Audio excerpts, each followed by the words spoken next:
धर्म और विज्ञान हमेशा से एक दूसरे के विरोधी रहे हैं, ये लोगों की सोच रही है समाज में। विज्ञान एक व्यवस्थित ज्ञान जो प्रायोगिक है, जो प्रैक्टिकली है, ये मानते आए हैं विज्ञान को। इन दोनों में विरोधाभास है। धर्म धर्म में यदि हिंदू धर्म और बाकी धर्मों की भी यदि बात करें, धर्म जो है उसमें ऐसी बातें हैं जो प्रमाणित नहीं की जा सकती, जिन्हें हम सिद्ध नहीं कर सकते। और विज्ञान कहता है कि जो चीज़ सिद्ध होगी उसी को ही मान्यता दी जाएगी, वो ही मान्य है, जिसका कुछ मूल आधार हो।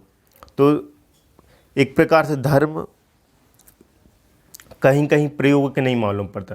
तो दोनों में विरोधाभास है। विज्ञान और धर्म यदि देखें तो एक दूसरे के पूरक हैं, पर ये हमें पूरक मालूम नहीं पड़ते। हिंदू धर्म की यदि बात करें, हिंदू धर्म में आज जो रिचुअल्स हैं, जो रीतियाँ हैं, उनमें भी हम विज्ञान ढूंढने की कोशिश करते कि वो वैज्ञानिक है। जैसे कोई स्त्री सिंदूर लगाती तो क्यों लगाती है, उसका वैज्ञानिक महत्व। मंदिरों में घंटी है तो घंटियाँ क्यों लगाई जाती है, उसका वैज्ञानिक महत्व। हमें धर्म को, हिंदू धर्म को वैज्ञानिक रूप से सिद्ध करने की क्यों आवश्यकता पड़ी। हमें मालूम पड़ता है कि धर्म कमज़ोर है।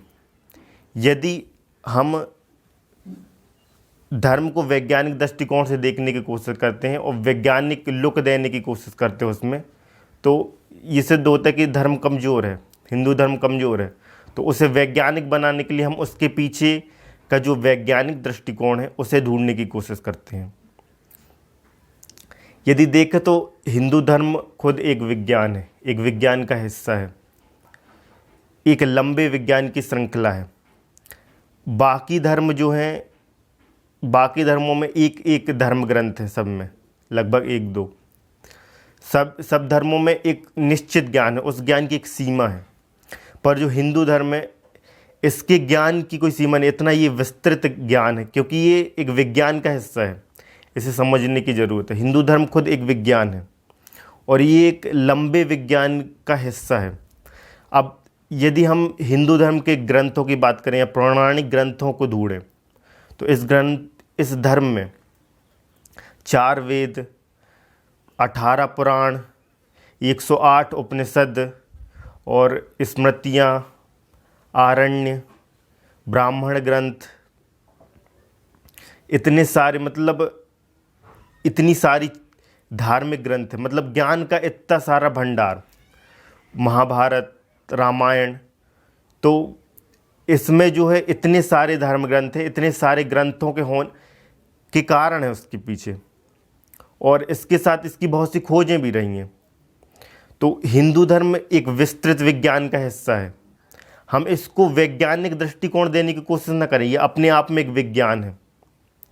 हमें हिंदू धर्म को साबित करने के लिए विज्ञान की आवश्यकता नहीं है कि विज्ञान जब इस पर हामी भरेगा, विज्ञान कहेगा कि हिंदू धर्म की जो मान्यताएं हैं वो वैज्ञानिक हैं। नहीं, ये खुद विज्ञान है, इसे समझने की ज़रूरत है। हमारे जो ऋषि मुनि रहे इस धर्म में, जो संत हुए हैं, ऋषि परंपरा हुई है, लंबी श्रृंखला, उनकी खोज का परिणाम इस धर्म ने बहुत कुछ दिया संसार को।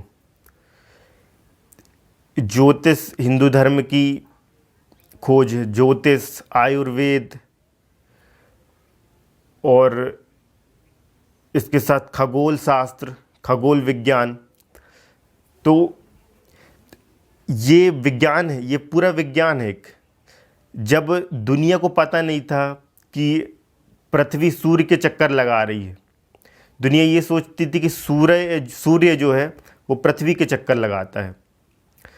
तो पूरे उनको ग्रह नक्षत्र की जानकारी नहीं थी। पर इस धर्म की विशेषता रही, इस धर्म में ऐसे लोग हुए, संत, ऋषि, आर्यभट्ट, सुश्रुत, चरक, इन्होंने जब विज्ञान को ये कब पता चला कि पृथ्वी के साथ और भी ग्रह हैं जो सूर्य के चक्कर लगाते हैं, ये दुनिया को बाद में पता चले। सबसे पहले इस देश ने इस चीज़ को जान लिया था कि पृथ्वी सूर्य के चक्कर लगाती है और एक निश्चित धुरी पर झुकी हुई है। खगोल शास्त्री जो थे उन्होंने इसको बाद में पता किया। आर्यभट्ट, सुश्रुत सहित सुश्रुत जैसे वैज्ञानिक हुए इस धर्म में। आज के समय में डॉक्टर एक अलग होता है, इंजीनियर अलग होता है। इस धर्म में जो पुराने लोग थे, एक ऋषि शब्द था। ऋषि जो होता था, सब उसमें सारे गुण होते थे। वो ऋषि एक इंजीनियर भी होता था, डॉक्टर भी होता था, शिक्षक भी होता था, दार्शनिक भी होता था, विचारक भी होता था, कवि भी होता था, खगोल शास्त्री भी होता था। सारे गुण उसमें विद्यमान होते थे, जिसे ऋषि कहते हैं। तो ये धर्म की खोज है। 1600 ईस्वी में गैलीलियो ने इसकी खोज की कि जो पृथ्वी है वो सूर्य के चक्कर लगा रही है। 1600 ईस्वी में ये दुनिया को पता चला, क्योंकि गैलीलियो ने जो है दूरबीन का आविष्कार किया। पर इस धर्म में पहले ही जान लिया, आर्यभट्ट जैसे हमारे ऋषियों ने पहले ही जान लिया कि ये जो है एक निश्चित दूरी पर झुकी हुई है और सूर्य के चक्कर लगा रही है। साथ में जो धर्म का जो इस धर्म कैलेंडर जो हम 365 दिन देखते हैं, जो 365 दिनों का एक साल होता है, वो जो अवधारणा जो है वो हिंदू धर्म से ही पूरे विश्व में फैली है। जैसे हम यदि वारों को देखें, जो कैलेंडर होता है उसमें 7 दिन होते हैं। तो ये 7 दिन जो है अंग्रेजी और दूसरी भाषाओं में, जो मुख्य अंग्रेजी भाषा में, वो इसी के ही ट्रांसलेट है एक प्रकार से। रविवार को जो है अंग्रेजी में संडे कहते हैं। इस देश ने उसको रविवार नाम दिया। उसी रविवार को रवि का अर्थ होता है सूर्य, और रविवार को अंग्रेजी में कहते हैं, इंग्लिश में कहते हैं सन। तो ये संडे हो गया। सोम जो है चंद्र का नाम है। सोम, तो यहाँ पर उन्होंने कहा था मून डे। तो ये दिखाई पड़ता है कि जो विश्व को जो मिला है, इस देश ने पहले ही जान लिया कि साल में 365 दिन होंगे और उनको क्रमबद्ध ऋतुओं के रूप में विभाजित कर दिया। आयुर्वेद, आज मेडिकल साइंस अभी आया, अभी इसकी खोज हुई। इस देश ने आयुर्वेद की खोज की, और आयुर्वेद भी आज बहुत प्रामाणिक है। आयुर्वेद पर भी लोग भरोसा करते हैं। मेडिकल के साइंस के साथ साथ आयुर्वेदिक औषधियों का भी उपयोग होता है आज के समय में। ये खोज बहुत पुरानी है और वो इतने प्रामाणिक हैं कि आज भी इसका उपयोग हो रहा है। मतलब ये एक विज्ञान का हिस्सा है। इस देश ने आयुर्वेद, ज्योतिष, बहुत सी खोजें दी इस धर्म में। एक पूरा विज्ञान है ये अपने आप में। तो हमें इसको समझने की ज़रूरत नहीं, क्योंकि विज्ञान इसको मानने को तैयार नहीं होगा। ज़रूरी नहीं कि वो इस पर अपनी मोहर लगाए, पर यह खुद विज्ञान है, हमें इसको समझना होगा। हिंदू धर्म और विज्ञान, ये दोनों आपस में, इसलिए इन दोनों में विरोधाभास है क्योंकि विज्ञान जो है, विज्ञान ने संसार को बहुत कुछ दिया। आधुनिक दृष्टिकोण से देखें तो प्रायोगिक रूप में विज्ञान ने समाज को बहुत कुछ दिया है। तो विज्ञान ये मानने को तैयार नहीं रहता कि ईश्वर है, और पर उसको ईश्वर का जो कॉन्सेप्ट है, साइंस को, मेरा मानना है कि ईश्वर के कॉन्सेप्ट को, साइंस को अपने साथ उसको जोड़ना चाहिए। क्यों? साइंस कहती बिग बैंग थ्योरी के ऊपर। विज्ञान में बहुत सी ऐसी अवधारणाएं होंगी जो एक दूसरी विचारधारा को तोड़ती है, फिर भी वो विज्ञान का हिस्सा है। एक वैज्ञानिक ने एक सिद्धांत दिया, उसके बाद दूसरा एक और वैज्ञानिक है जिसने उन सिद्धांतों को खारिज कर दिया। वो सिद्धांत गलत साबित हो गए, पर जब तक वो पुराने सिद्धांत थे तो उन्हें ही माना जाता था। फिर जब वो पुराने सिद्धांत जब गलत साबित हो गए तो एक नया सिद्धांत हो गया, पर उस समय तक उस सिद्धांत को विज्ञान ने जगह दी। बहुत से वैज्ञानिक हुए हैं जिनने पहले जो यूनिवर्स को लेकर और साइंस को लेकर जो अवधारणा दी वो सही मालूम पड़ती थी, इसलिए विज्ञान ने उसको अपना हिस्सा बनाया। पर बाद में पता चला कि वो गलत थी, और एक नए वैज्ञानिक ने उसकी अवधारणा को गलत करके अपनी अवधारणा प्रस्तुत की, और वो वैज्ञानिक हो गई। जैसे खगोलीय दृष्टि से, वैज्ञानिक दृष्टि से यदि हम देखें तो विज्ञान में बहुत सी थ्योरीज हैं यूनिवर्स को लेकर।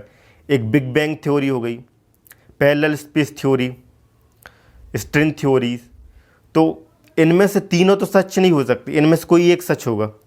पर जो वैज्ञानिकों ने समूह है, जो वैज्ञानिकों का समूह है, उन सब ने मिलकर जिनमें सबसे जिस मत पर सबसे अधिक वैज्ञानिकों का समर्थन हुआ, उसको उन्होंने वैज्ञानिक मान लिया कि ये वैज्ञानिक है, अधिक वैज्ञानिक है।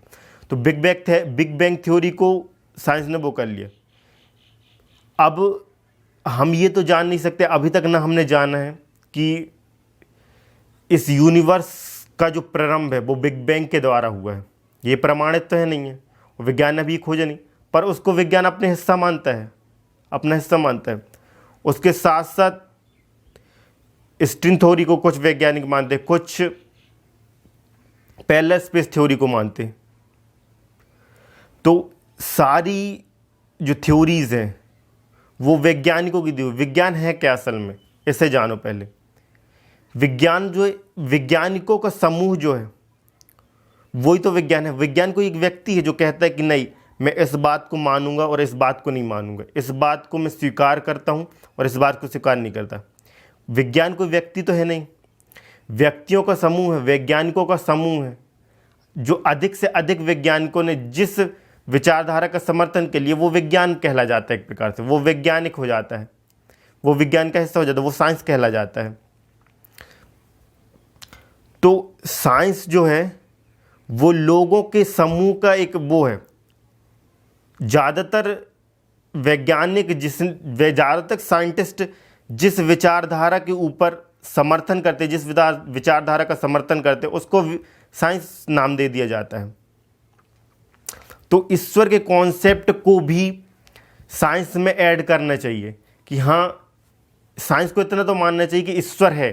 अब वो किस रूप में है अभी ये ज्ञात नहीं। हाँ, वो इस बात को मान ले कि चलो हम ये मानते ईश्वर तो होगा, क्योंकि यूनिवर्स हर चीज़ को बनाने वाला, तो उसको बनाने वाला भी क्रिएटर हो, हम मानते कि ईश्वर है। पर अभी हमने इसको ज्ञात नहीं करा है कि वो किस रूप में है। पर ये विज्ञान नहीं मानना चाहता, क्योंकि इससे विज्ञान को ठेस पहुंचेगी। क्योंकि विज्ञान ने समाज को इतना कुछ दिया है, वो अपने आप को ये स्वीकारने को तैयार नहीं कि हमें इसको कैसे मान लें। क्योंकि ये भी रह जाएगा कि विज्ञान ने इस चीज़ को नहीं जाना, कहने के लिए रह जाएगा विज्ञान ईश्वर तक नहीं पहुंचा। पर विज्ञान ये मानने को ही तैयार नहीं, क्योंकि ये विज्ञान का ईगो, ये साइंटिस्टों का ईगो है कि हमने समाज को इतना कुछ दिया है, हम ये मानने को तैयार नहीं हैं कि हमने कुछ ऐसी चीज़ खोज नहीं की जो एग्जिस्ट करती है पर हमने नहीं जाना। ये उनका ठोस पहुंचा, इनका अहंकार, ये अहंकार का प्रतीक है साइंस का, साइंटिस्टों का।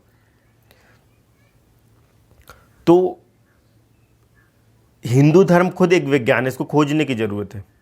ये अपने आप में एक विज्ञान है।